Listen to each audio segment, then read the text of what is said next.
मुझे खाना बनाना आता है, उसे गाड़ी चलाना आता है, हमें तैरना आता है, राजेश को पढ़ना आता है। So welcome back to my channel guys. और आज के इस क्लास में हम इस तरह के वाक्य को इंग्लिश में बनाना सीखने वाले हैं जहां कर्ता कहता है कि उसे किसी कार्य को करना आता है। कर्ता यहाँ कह रहा है कि किसी कार्य को करना उसे आता है। तो आज हम ऐसे ही वाक्य को इंग्लिश में बनाना सीखने वाले हैं जहां कॉमन है कि आता है। तो वीडियो के अंत तक बने रहे। 100% आप ऐसे वाक्य को इस क्लास को करने के बाद से इंग्लिश में बोलना सीख जाओगे। और हाँ गाइज, मैंने ऐसे ही 300 सेंटेंस फार्मूला भी तैयार किया है जिसके आधार पर आप आसानी से ऐसे 300 वाक्यों की इंग्लिश फार्मूला से बनाना सीख जाओगे और एग्जाम्पल के साथ में इस पीडीएफ में दिया गया है। तो आप आसानी से इसे 150 रुपीज़ में आप मुझे इस नंबर पर कॉन्टैक्ट करके खरीद सकते हो। तो अब हम देखते हैं कि इस तरह के वाक्य को इंग्लिश में कैसे बनाते हैं और कैसे बोलते हैं। तो सबसे पहले हमें समझ लेना है फॉर्मूले को कि वो कौन सा फॉर्मूला है जिसके आधार पर हम वाक्य को बनाते हैं और बोलते हैं। तो सबसे पहले आ जाएगा सब्जेक्ट, क्योंकि हमें सब्जेक्ट को भी सबसे पहले लिखना होगा कर्ता। अभी तो कौन से कर्ता को किसी कार्य को करना आता है वो सब्जेक्ट में आ जाएगा। सब्जेक्ट सिचुएशन के हिसाब से बदलेगा, कोई भी रह सकता है, या मैं, तुम, वो, या राजेश, नेहा, कोई भी रह सकता है सब्जेक्ट में। तो सब्जेक्ट जो है सिचुएशन के हिसाब से बदलता है। अब यहाँ इंटरेस्टिंग पॉइंट है कि नो या नोज, नो और नोज, यहाँ सब्जेक्ट के अनुसार हम नो और नोज को लगाते हैं। जहाँ सिंगुलर रहेगा वहाँ नोज लगाएंगे और जहाँ प्लूरल रहेगा वहाँ पे हम लगाएंगे नो। तो हम आगे देख लेंगे कि किसके साथ हम नोज लगाते हैं और किसके साथ हम नो लगाते हैं, क्योंकि हमने पिछले क्लास में भी देखा हुआ है। अब प्लस हाउ टू, यहाँ पर नो प्लस हाउ टू, यानी नो हाउ टू और नोज हाउ टू, ये कॉमन रहेंगे सिचुएशन के हिसाब से, यानी सब्जेक्ट के हिसाब से ये कॉमन रहेंगे, सेम रहेंगे, कभी नहीं बदलने वाला, क्योंकि इसी का मतलब है कि आता है। प्लस V1 यानी होता है क्रिया, V1 होता है क्रिया। अब कौन सी क्रिया करना आता है वो हम क्रिया में लिख देंगे जो सिचुएशन के हिसाब से बदलेगा। ये भी सिचुएशन के हिसाब से बदलने वाला है क्रिया। अब प्लस ऑब्जेक्ट यानी बचा हुआ भाग। तो हमारा कंप्लीट फॉर्मूला यहाँ हो रहा है subject plus knows how to और नो हाउ टू। उसी का मतलब होता है कि आता है यानी पता है। अब हमने फॉर्मूला समझ लिया। अब हम गाइस फॉर्मूले के आधार पर वाक्य को इंग्लिश में बनाना सीखते हैं। तो सबसे पहला वाक्य है कि हमें तैरना आता है। हम बोलते ना हमें तैरना आता है, तो उसकी इंग्लिश क्या हो जाएगी? हमें को हम बोलते हैं वी, हमें को हम कहेंगे वी। अब फॉर्मूले के साथ हम लगाते हैं वी नो यानी हम जानते हैं या हमें आता है। We know how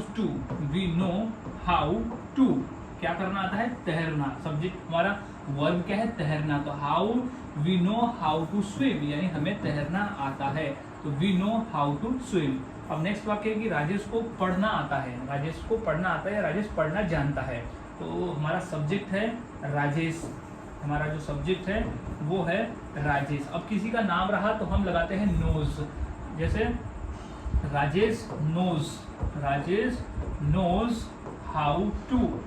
knows how to क्या? पढ़ना। तो पढ़ना जो है वो क्रिया है, यहाँ पर पढ़ना जो है वो क्रिया है, तो है read. Rajesh knows how to read, यानी राजेश पढ़ना आता है, राजेश को पढ़ना आता है। अब नेक्स्ट देख लेते हैं, जैसे मुझे खाना बनाना आता है। तो सबसे पहले सब्जेक्ट लिख देंगे, तो मुझे की इंग्लिश क्या होती है? आई। अब हो जाएगा know how to, I know, यहाँ लगाएंगे हम know. I know how to यानी मैं जानता हूँ। आई नो हाउ टू क्या? खाना बनाना क्या है? यहाँ पर क्रिया है। तो हाउ टू कुक, यानी मैं जानता हूँ खाना बनाना। अब उसे गाड़ी चलाना आता है, तो इसकी इंग्लिश क्या हो जाएगी? उसे को हो जाएगी ही, उसे के लिए हम कहते हैं ही। अब क्या लगेगा? Knows, he knows how to, हम यहाँ लगाते हैं ही के बाद नोज टू लगाएंगे, ये वाला लगाएंगे। ही नोज हाउ टू गाड़ी चलाना, तो ड्राइव। तो he knows how to drive, यानी वह जानता है गाड़ी चलाना, यानी उसे गाड़ी चलाना आता है। तो गाइस इस तरह से वाक्य बनाते हैं और बोलते हैं। काफ़ी आसान है, बस फॉर्मूले को याद में आपको रखना है। अब नेक्स्ट देख लेते हैं और वाक्य, जैसे नेहा को लिखना आता है। नेहा लिखना जानती है, तो नेहा को लिखना आता है। तो सबसे पहले सब्जेक्ट लिख देंगे। तो सब्जेक्ट क्या है यहाँ पर? नेहा सब्जेक्ट हो गई। अब यहाँ लिखेंगे नोज हाउस टू, क्योंकि यहाँ नेहा नाम है, तो क्या हो जाएगा? Knows. Neha knows how to क्या? लिखना। तो राइट, यहाँ पर लिखना क्या है, क्रिया है। तो Neha knows how to write, यानी नेहा जानती है लिखना। तो यहाँ क्रिया क्या है हमारी, लिखना। अब है तुम्हें दौड़ना आता है, तुम दौड़ना जानते हो, तुम्हें दौड़ना आता है, तो क्या हो जाएगा, यू। सबसे पहले लिखेंगे यू। अब क्या आ जाएगा, you know how to, you know how to, you know how to, you know how to, यानी तुम जानते हो दौड़ना। तो दौड़ना क्या हमारा यहाँ क्रिया हो गया, दौड़ना क्रिया हो गया, तो क्या हो जाएगा, रन। तो you know how to run, तुम्हें दौड़ना आता है। सो गाइज इस तरह से वाक्य बनाए जाते हैं और बोले जाते हैं। काफ़ी आसान है, बस फॉर्मूले को याद में रखना होता है। फॉर्मूले अगर आप याद में रखते हो तो आप आसानी से वाक्य को इंग्लिश में बनाना सीख जाते हो और बोलना भी शुरू कर देते हो। तो बस प्रैक्टिस करते रहना है। तो अब इसी फॉर्मूले के आधार पर मैं दो वाक्य देता हूँ। जैसे हमें इंग्लिश बोलना आता है और मुझे चित्र बनाना आता है। तो ये दो वाक्य की इंग्लिश क्या होगी मुझे कमेंट करके ज़रूर बताएं।